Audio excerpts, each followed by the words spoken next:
You don't know how long I've had to keep this a secret from you. Razor's been cooking, okay? Secretly. And finally, it's time to eat. Let's unbox Razor's newest, fastest, largest, and rarest electric pit bike ever, the new Dirt Rocket Pro Spec. Ooh, close call. Thankfully I have my helmet on. Assembling it for the first time, I was disappointed that these are cable brakes. I always prefer the hydraulics, but I'm putting on the bars, putting on the plastics, taking off the plastics. This seemed like a swing and a miss. There's two positions for the rear shock. There's a comically small difference in the ride height. It does practically nothing. I feel like they could have done a lot with this design, but it's not giving. And it doesn't come with a kickstand. It only comes with a stand, and I guess you want to kick because it sucks. This is the full lineup of Razor pit bikes now. You got the MX500, SX500, MX650, and now the Pro Spec. My MX500 and SX500 are heavily upgraded, so I've got the MX650 next to the Pro Spec to compare just how big a jump this is by way of suspension, shocks, wheels and tires, both in the front and rear, and the overall form factor. The Pro Spec is clearly the most serious pit bike Razor's ever made, and it's also the rarest. There is a very limited quantity of the Pro Spec, and it's not clear if they're making any more. So even if it rides like I'm keeping mine as a collector's item. The Pro Spec was designed with two people in mind: young riders looking for a step up from the other Razor bikes, and hooligan adults looking for the perfect platform to build on. Believe it or not, Razor partnered with Electro & Co. to design the Pro Spec, specifically with modders in mind. You can only buy the new Razor Pro Spec from electroandcompany.com, and I do have a code on that website, so see how much Sur Ronster 5 can save you. I only know what Razor's told me, so here it is. They claim a 28 mile per hour top speed with a 2-hour runtime, running a 48 volt 20 amp hour battery and pushing 1600 watts out the motor. This is clearly Razor's most powerful bike, but you can tell by the design of these motor mounts, they're still expecting you to put a larger motor on this, and we'll play with that later in this video. It comes with the best front fork and rear shock ever on a Razor, and the first time I've seen a full twist throttle, this time with two power modes. Number 1 is 14 miles an hour, and 2 is 28 miles an hour. Got a 14-inch front wheel and 12-inch rear wheel with dirt tires. The whole bike only weighs 106 pounds, and its max capacity is 220 pounds, so you only need 1.5 of these to haul a Lizzo. Before I upgrade the Pro Spec, let's test the top speed, wheelies, and the hill climb. It's fully charged. We gotta do something with the kickstand. I really wish it was just bolted on. It's the first Razor bike that comes with a key. It goes right in on the side. Kind of sticks out where your legs are, so they've designed it where the key can flip-flop. Caught me off guard the first time. Here we go. Wow, whoa, we're starting off on eco mode. Actually has a good amount of push. While we still have a full charge, let's go right into the top speed test. 3, 2, 1. Okay, it's picking up. It should go 28. Put a kid on this, I wouldn't want him going any faster, but there's your top speed. I don't want to wheelie that. That doesn't have any snap to it. With these slow bikes, you have to ride the brake because you can't just chase it. Let's take the brake sensor out. Nice. So now I can throttle it while I... Oh no, that just disabled it. No. What was I thinking? Let me reconnect it. Oh no, I'm screwed. It ended up being really straightforward. There's only 2 wires here, and if they're crossing over, the bike's not gonna run. So if you just separate these wires, it'll run. From now on, I'm just gonna cut it clean.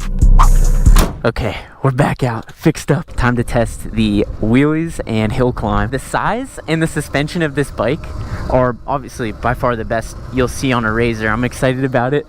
Let's see if it can do any kind of stunting out of the box. Even if I went up to the balance point, I'm not feeling the brakes. It's not looking like it on stock power, but we'll test that when we upgrade it. Let's go hit a hill climb. To remain scientific, this hill climb test will start on this plot of grass.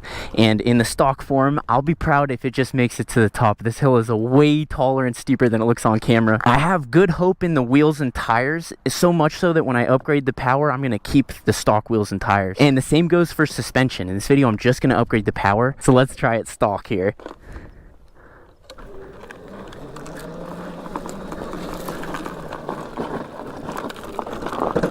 No! Oh! Ow, why was that so dramatic? Ow, that actually hurt. Ow, that hurt, that hurt. You got rock in your butt. They're ripped on both sides, by the way. What color underwear am I wearing? Is it red? Is it black? I should have worn red today. No, it didn't even make it this far up the hill. Why did I fall so hard too? I wasn't trying to be dramatic. That's just how it played out. Feels, the suspension feels decent. Right? All you need to change is the motor, the battery, and the controller. Oh my God. The motor, the battery, and controller. Just the most expensive things on the bike. That's all you have to change. That's fair. Would this be good for a kid? I don't know. I never had this growing up. Would I have wanted it growing up? Fuck yeah. Would I have cared it didn't make it up the hill climb? Fuck no. This thing definitely still rips. Let's strip this bike and get it ready for the upgrades. I'm taking the plastic off over the battery and it slides right out. It's nice to see a real battery in a Razor bike, although they spelled Razor in Chinese. Took off the rear wheel and the motor. There was one bolt that was really difficult to get to, but I made it happen with the sledge. Came right off with the controller. Took off the brakes, gutted the whole bike, and just like that, we're stripped and ready to upgrade. In my next Pro Spec video, I'm turning this into a Supermoto, so I do have these Electron Co Supermoto wheels. They're 90 by 90 10s. Beautiful Supermoto wheels, $250. Now, this is everything we're installing today, and of course, it's all from Electron Co. We've got a motor stencil, which I'll show you in a minute, 4-piston hydraulic brakes, $115, an upgraded throttle with the full twist, 3 power modes, and nice grips for $36. Key ignition with the voltmeter, $25. The Electron Co TrueMoto controller for $599. Of course, it comes with the harness, and here's the motor. This is the EC4P V3 brushless motor from Electron Co, $249. We've got a chain and sprocket kit for our stock wheel, 85 teeth. This kit's $109. We've got our charger, $59 for our massive 76 volt, 20 amp hour battery. This is a $1,000 battery. We've got everything we need to turn this kid's toy into a fucking monster. Starting off fitting the battery, I was so excited to see how perfectly the upgraded battery fits into the stock housing. This plate screws on and that battery is locked in. It's not going anywhere.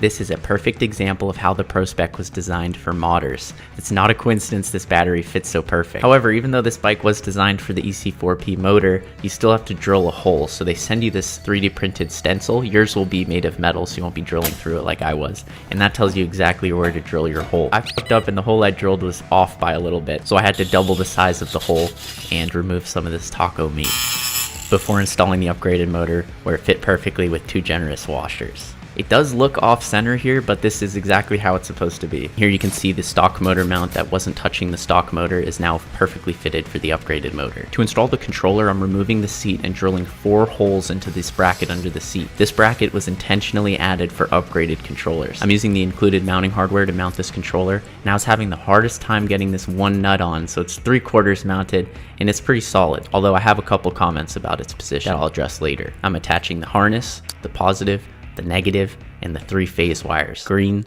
blue, and yellow. Now taking the harness we just plugged into the controller, we can connect it to our throttle, our key ignition and voltmeter, and of course the motor. I'm keeping the stock wheels for this first test. All I need to do is change out the sprocket. It was impossible to get these bolts off, and I realized after the fact that they are using both red and blue Loctite. I've never seen that before. I'm installing my massive 80 tooth Electron Co sprocket and throwing the rear wheel back on the bike. I'm removing the master link from the chain to fit it, and I also need to take out a good section of this chain to lengthen it correctly, so I'm using a chain breaker and adding a new master link. The chain's super loose now, so I'm moving the wheel back with the chain tensioners, and we got a perfect tension on the chain. Time to plug it in and throttle it up.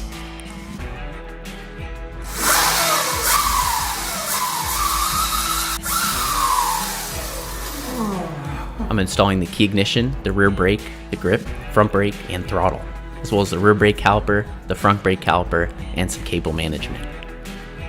Especially the rear brake cable, that's always one you don't want to forget. Plastic's going back on, and boom, the world's first fully upgraded Razor Pro Spec. The Pro Spec is now fully upgraded with the Electron Co Ultimate Razor Kit. Let's run it back with another top speed, wheelie, and hill climb test.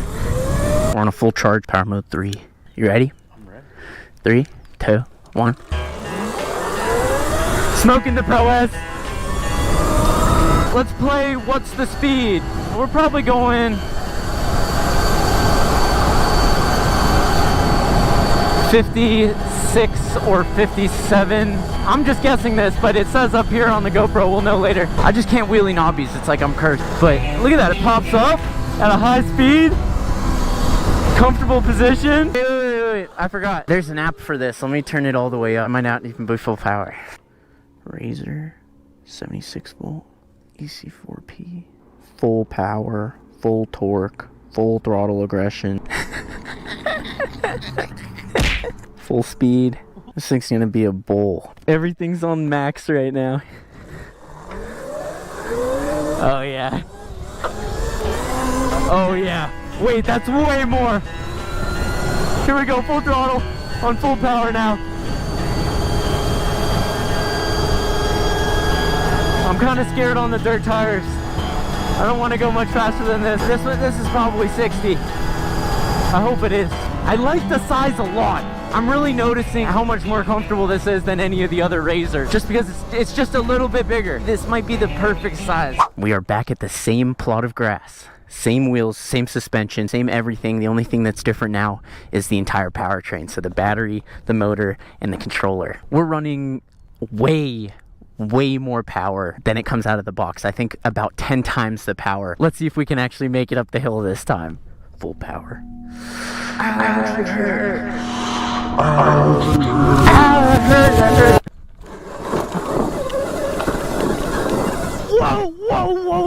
Whoa! I can't even control the power.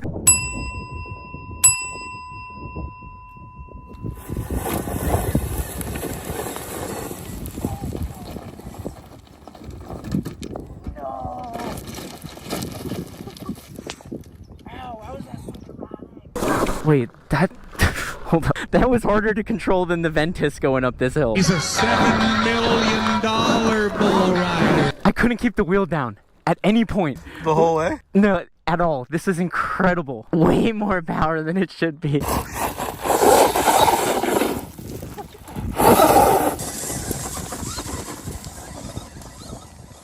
The amount of power that Electro & Co. put in this kit, it's the same kit that's on all the other Razors I've built, but I feel like I can take more advantage of it on the slightly bigger frame. I cannot believe the power to weight ratio on this. Yeah, hit us with the burnout.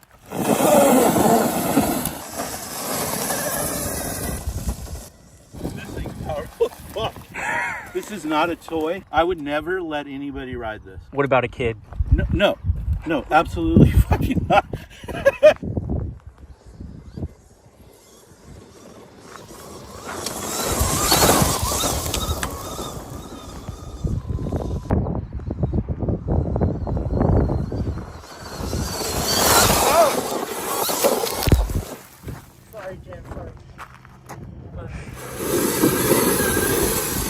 All the way balls to bars.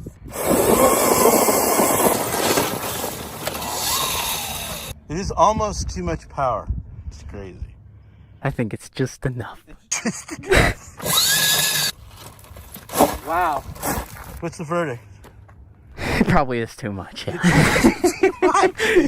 Let's wrap up with some pros and cons, starting with the pros. Right off the bat, this is the best Razor bike ever made. It's the largest, fastest, full twist throttle. It's the most robust with the best wheels and suspension. It is the best Razor bike out of the box ever. It's also the best Razor for upgrades. For the first time, you don't have to sledgehammer your battery in there and use 5 straps. The bike is actually designed to accept these upgrades and handle them. That being said, let's address some cons. Ironically, it took more drilling and more spacers to fit the controller and motor on the Pro Spec than any of the other Razors I've built. Despite being designed for these mods, it's not the easiest to mod. That would be the SX500, which doesn't need any cutting or drilling to upgrade the power with the same kit. Speaking of the SX, I do love the design, and I was kind of hoping the Pro Spec would be sort of a scaled up version of the SX, but I do think the Pro Spec is a sharp looking bike, especially with the exposed battery. Some more cons: there's no kickstand. It's so inconvenient. All the other Razors have kickstands. They're actually great kickstands. It's just one more thing to buy and install now, and it's super important. Perhaps my biggest concern is the controller placement. There's so much room elsewhere besides right above the rear wheel,